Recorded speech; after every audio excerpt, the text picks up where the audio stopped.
Гласот на Америка на македонски. Преку една деценија вашиот прозорец кон САД. А сега, директно од студиото во Вашингтон.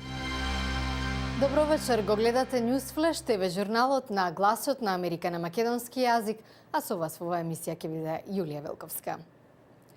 Пентагон порача дека протестите во Авганистан нема да ја попречат мисијата во земјата, а во САД републиканската трка за претседателските избори продолжува со прелиминарните гласања во Мичиган и Аризона.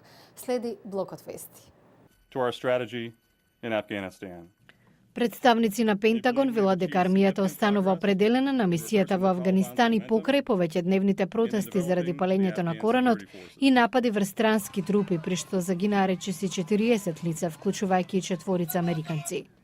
Од одделот за одбрана тврдат дека припадници на коалицијата под водство на САД ги продолжуваат активностите на обука на афганистанските безбедносни сили. Прелиминарни партиски избори денеска се одржуваат во Мичиган и Аризона. Поранешниот гувернер на Масачусетс Мит Ромни вложува големи напори да не загуби на изборите во Мичиган од каде потекнува. Според најновите анкети во оваа сојузна држава, Ромни има поддршка како и неговиот главен ривал, поранешниот сенатор од Пенсилванија Рик Санторум. Според испитувањата на јавното мислење во Аризона, во водство е Ромни. Далеку подолу на листата на фаворити се поранешниот председател на представничкиот дом Њут Гингрич и конгресменот од Тексас Рон Пол. Повчера објавената смрт на еден ученик во вооружениот инцидент во средно училиште во близина на Кливленд, Охајо, преку ноќта починал уште еден од повредените ученици. Тројца други остануваат на третман во болница. Во нив пукал 17-годишниот Ти.Џеј Лейн, кој подоцна бил приведен. Тој оставил вознемирувачки пораки на Фейсбук. Американскиот председател Барак Обама ги повикува сојузните држави да инвестираат повеќе во образованието, потенцирајќи дека тоа е клучот САД да станат поконкурентни на глобално ниво.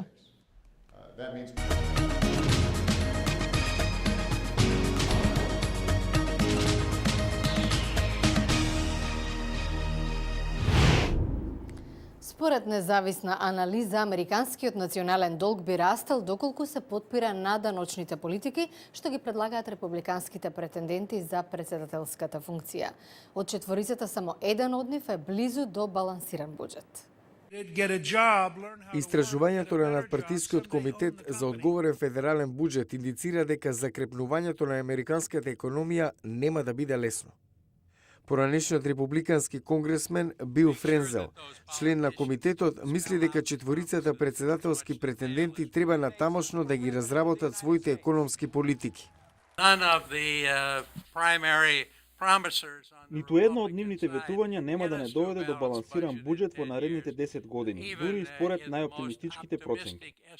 Доколку не дојде до промена на политиката, комитетот наведува дека до 2021 националниот долг, што во моментов изнесува речиси 15 трилиони долари, ќе представува 85% од бруто домашниот производ.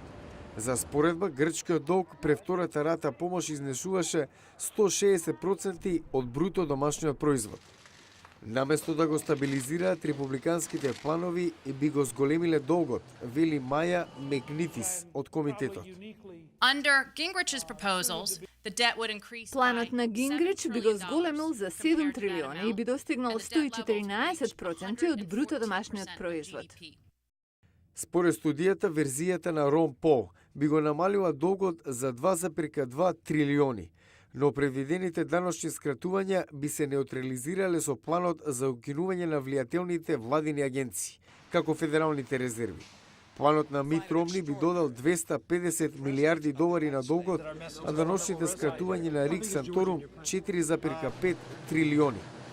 Експертите очекуваат републиканските претенденти да ги оспорат наодите, но се отворени за диалог, што ќе донесе поголема транспарентност и компромис.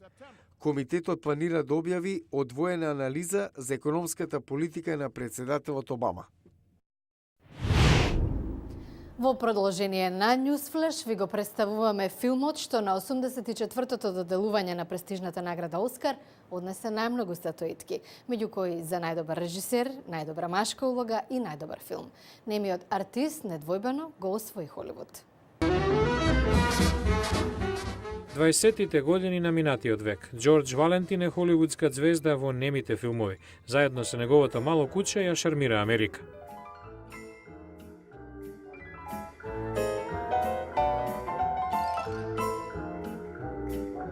Меѓу бројните обожаватели е и младата Пепи Милер.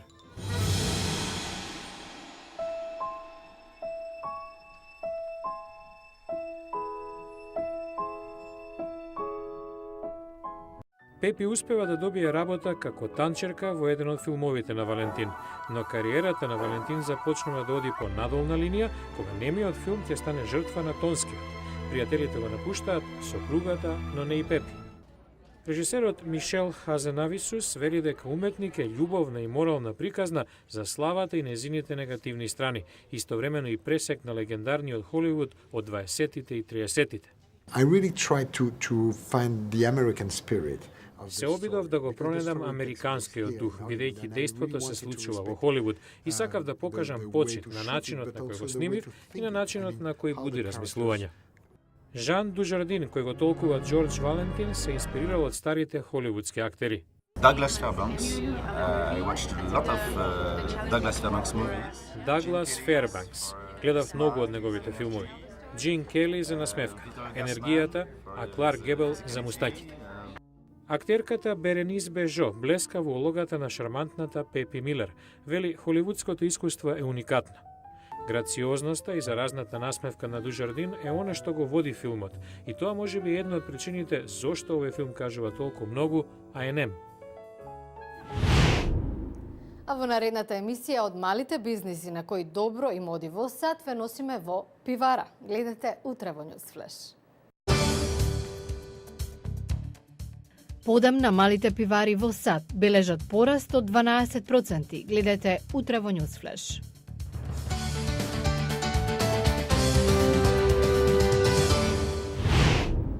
Го гледавте Ньюсфлеш на гласот на Америка на македонски, а јас сум Јулија Велковска од студиото во Вашингтон. За најново од САД и светот посетете нашата веб страница glasnaamerika.com или побарајте на Facebook. Ви благодарам на вниманието, имате пријатна вечер и гледајте ни утре.